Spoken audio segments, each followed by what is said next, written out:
Autism का क्या cause है? कई माइल्ड ऑटिज्म वाले बच्चों में कोई फिजिकल इशू नहीं होता, नॉर्मल एमआरआई, गुड आईक्यू, लेकिन कम्युनिकेशन में प्रॉब्लम होती है। इसका इसके लिए कोई एस्ट्रोलॉजिकल रेमेडीज या जो जेनेरिक हेल्प हम ले सकते हैं? जेनरिक हेल्प हो सकती है ऑटिज्म के लिए, रेस्टोलॉजिकल रेमेडी जीरो है, क्योंकि पंचम भाव डिस्टर्ब है। पति और पत्नी का नाड़ी संबंधित कोई दोष होता है। अब ये नाड़ी होती है आदि आदि अंत्य अंत्य और और आदि अंत्य और मध्य, दोनों मिक्स हो गया।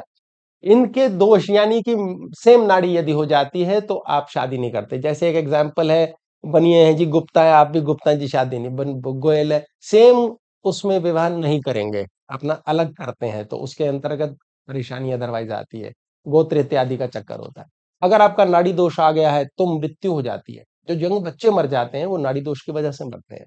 ऐसी स्थिति में ऑटोइम्यून डेफिशिएंसीज की सारी बीमारियां, ऑटिज्म का हिसाब किताब, डिप्रेसिव बच्चे हो जाना, ये आपका डीएनए लेवल पर डिस्टरबेंस की वजह से। यदि नाड़ी दोष होता है तो महामृत्युंजय जाप करा जाता है शादी से पहले 1.25 लाख।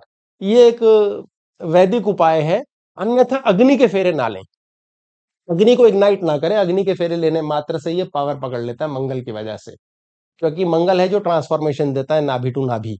यदि ऐसी स्थिति है तो ये करें, अन्यथा बच्चे को पैदा होते ही गोद देकर खरीदें, ये बहुत जरूरी है। यानी कि उससे एक बार कॉर्ड कट कर लें और ऐसे माता पिता को दिया जाए जिनके बच्चे स्वस्थ और अच्छे हों, अदरवाइज हर हालत में खराबी होगी।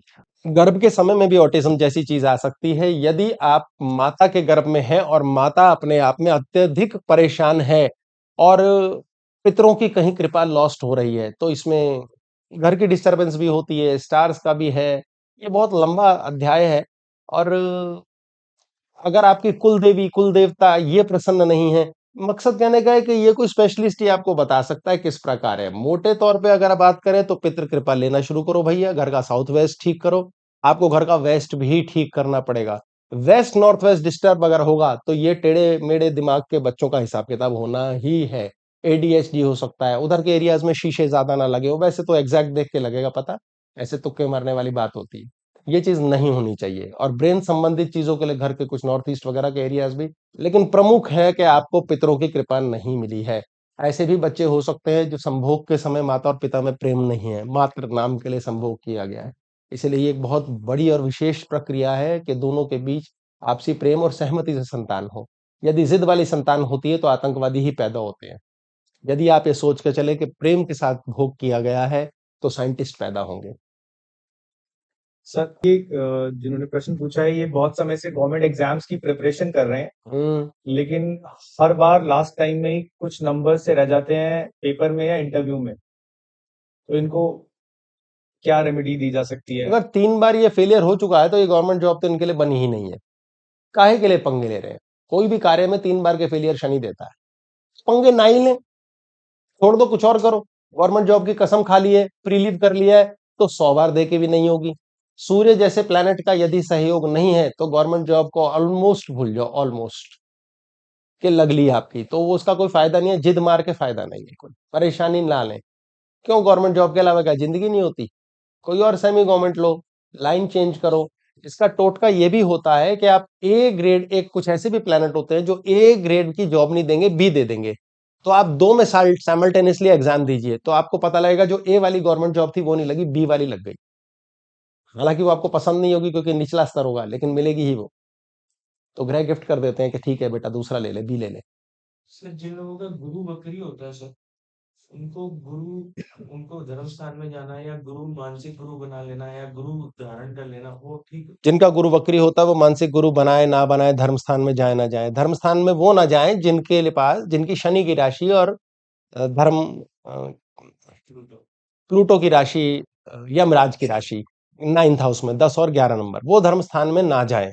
बाकी गुरु बनाना है तो गुरु शब्द भी ना बनाए, मित्र गुरु बनाए, मानसिक नमन करें, प्रेम की स्थिति बनाए। कैसे भी राम जो थे वो हनुमान को भाई कहते थे, तो राम भगवान है, उनके लिए भ्राता है, गुरु है, पिता है, सब कुछ है हनुमान के लिए, लेकिन राम ने उनको भाई के समान मान के चला, क्योंकि भाइयों का ग्रह बड़ा पावरफुल था राम का। सबको पता है लक्ष्मण है, शत्रुघ्न है, सब भाइयों के साथ भरत है, बहुत पावरफुल। तो हनुमान के साथ भी वही भक्ति बन गई। वही ऐसे ही टोटके हम देख सकते हैं। अर्जुन के गुरु थे, भगवान ही थे एक प्रकार से कृष्ण, लेकिन वहां पर भी क्या सखा भाव, भाव, तो गुरु के प्रति भाव बदल करके भी आप चल सकते हैं। वहां पर आपका वो गुरु श्रेष्ठ है, आपको फायदा हो जाएगा। जरूरी नहीं कि गुरु जी ही करना है, ऐसे गुरु जी का भी कोई फायदा नहीं जबरदस्ती पैर छुआएं। संज्ञा बदल दी जाए। इस पे ध्यान दें, इस पे ध्यान दें। कई बच्चे ऐसे होते हैं इतनी कटीली मूछों के साथ भी मजबूर हो जाते हैं बाद में, हालांकि हो सकता है 3 गाली मन में बकें, बट दैट्स ओके। हाँ, संज्ञा बदल लें, मानसिक स्थिति बदल लें। जिनके कुंडली में 7वां घर खराब होता है और पति पत्नी के ग्रह सेट नहीं होते, उनके लिए हमारी प्रथम सूचना ये होती है कि इसको अपना पति ट्रीट ही मत करना कभी, इसको अपनी पत्नी समझो ही नहीं। सिर्फ समझने से बदल जाएगा। अगर आप ये प्लैनेट एक्टिवेट करते हो, सत्यानाश हो जाएगा। आपके मन में प्रेम भाव डिफरेंट होना चाहिए। किसी का पंचम भाव अच्छा है, उसको प्रेमिका बहुत अच्छी मिलती है, सप्तम डिस्टर्ब्ड है, पत्नी के साथ सत्यानाश, पति के साथ भी, इधर भी। इसलिए वहां प्रेम वाली भाव नहीं रखो, अगर नहीं रखोगे खराब। सर नेक्स्ट क्वेश्चन, प्रेमिका के साथ तू शब्द चलता है, क्या गुरुद्वारे तो हम गुरु के स्थान पे जाते हैं, चुप पिटोगे। प्रेमिका की बात कर रहा हूँ इस टाइम में, चुप हो जाओ। बहुत प्रेमिका कूट देंगे आपको। हाँ जी सुनिए, प्रेमिका के साथ बात होती है तू में, पत्नी के साथ बात होती है तू में, प्रेमी के साथ बात होती है तू में, पति के साथ बात होती है आप में। क्योंकि ये पंचम और सप्तम भाव का अलग अलग रोल है। जहां पत्नी का भी तू में चलता है, मध्य झगड़ा, झगड़ा स्क्वायर, क्यूब रूट, जैसे मर्जी बना लो। हाँ जी, कि इनका काम पहली बार में नहीं होता, norm specially life changing aspects जो इवेंट्स रहते हैं इनके, हाँ जी, लाइफ चेंजिंग इवेंट्स है, उनमें पहली बार में काम नहीं होगा, जैसे घर लेना, नौकरी बदलना। हाँ जी। तो ये चार्ट में किन प्लैनेट्स की वजह से होता है और इनको कैसे ठीक कर सकते हैं? अगर ये समझ गए हैं कि पहली बार में काम नहीं होता, तो काम को पहली बार में ना होने पे खिन्न ना हो, पहले तो एक्सेप्ट कर लें। जैसे किसी व्यक्ति ने डॉक्टर को पैसा देना है, बीमार है, डॉक्टर के पास गया, उसने 2000 रुपए उसके पैसे दिए, तो ऊपर ग्रह रीड करते हैं कि इसने 2000 दिए कि नहीं दिए। तो पैसे देने के बाद वो व्यक्ति कहता है साला 500 रुपए बराबर काम नहीं बताया, 1500 पीट लिए इसने, तो अभी 2000 नहीं दिए हैं। अब उसको 3 बार और जाना पड़ेगा, क्योंकि ऊर्जा उतनी ही जानी चाहिए जो 2000 के दौरान जाती। तो हम आखिर में थक हार टूट के क्या कहते हैं, डॉक्टर साहब 10 ले लो। हम कहते हैं डॉक्टर साहब आप 10 ले लो, ठीक कर दो, ठीक हो जाता है बंदा।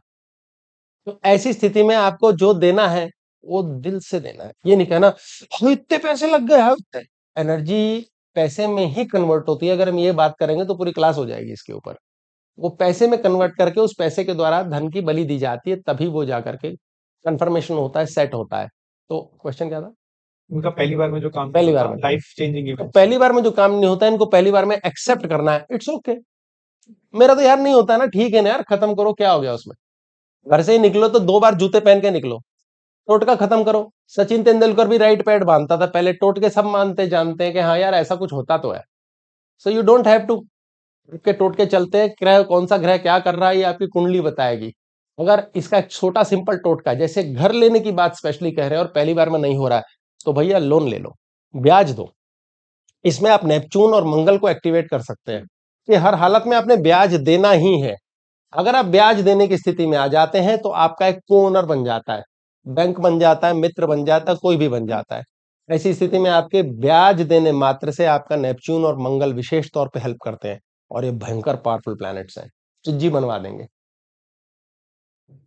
दूसरे चौथे 12वें घर से मंगल का लिंक हो जाए, नेपच्यून का लिंक हो जाए, कर्जा लो, क्या मस्त कर्जा सूट करेगा, आपको रॉकेट बना देगा। तो ब्याज उसमें होना चाहिए, करना भी है। ब्याज देना पड़ेगा, ये भी एक मजे की बात, बड़ा अच्छा प्रश्न है ना। बिना ब्याज का वेस्ट है। आप किसी से 1000-10,000 रुपया लीजिए, 100-200 रुपए ब्याज महीने का बांध दो और देते ही रहो। आप देख के चलेंगे, अडानी अंबानी वर्ल्ड की बड़ी बड़े मल्टी बिलियन डॉलर कंपनीज जो हैं, ये बैंकों से ब्याज एक बहाने की बात ले लेते हैं। मस्क ने अभी पूरा ट्विटर खरीद डाला, क्या किया? ब्याज पर।